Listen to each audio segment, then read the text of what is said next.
So what's up guys, may bayawak akong nakita dito guys. Nandito sa malunggay namin. So first time na may lumapit ito na bayawak.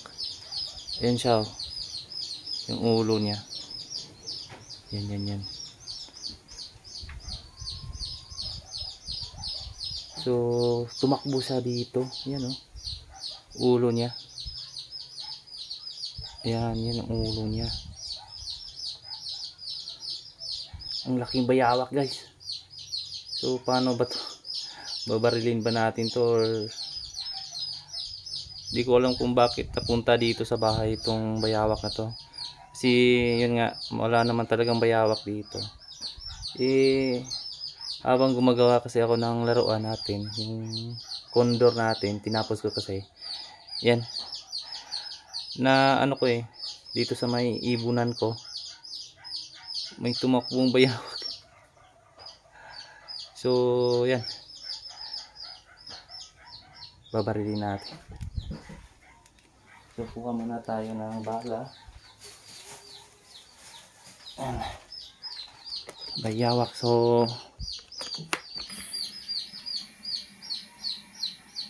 hope hindi to mamatay kasi gusto ko kasing alagaan to.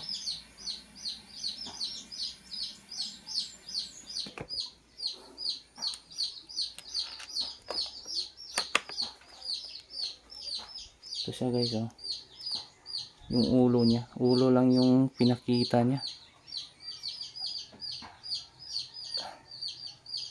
Yan, nagtatago siguro yan siya, yan yung ulo niya.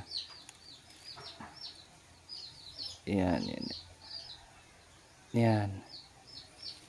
May yung aso ko kasi mahilig sa yun, mga ibon saka bayawak. So siguro hinahabol to kaya napunta dito. Ang laking bayawak nito. So gusto ko sanang alagaan kaso paano ba to hulihin. Yan ang ulo niya. Siguro nakakuha to ng sisiw ng manok.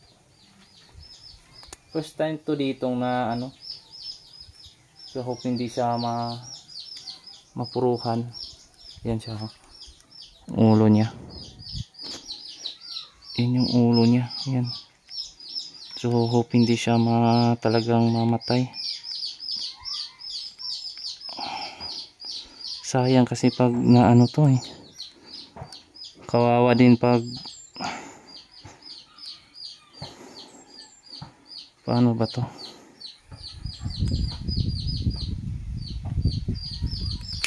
Ayun, natamaan natin. Ganun natin. Yun siya guys. Ay, hawak. Putol ang ikog. Yun siya.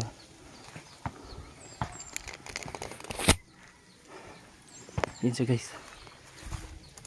Ay, hawak.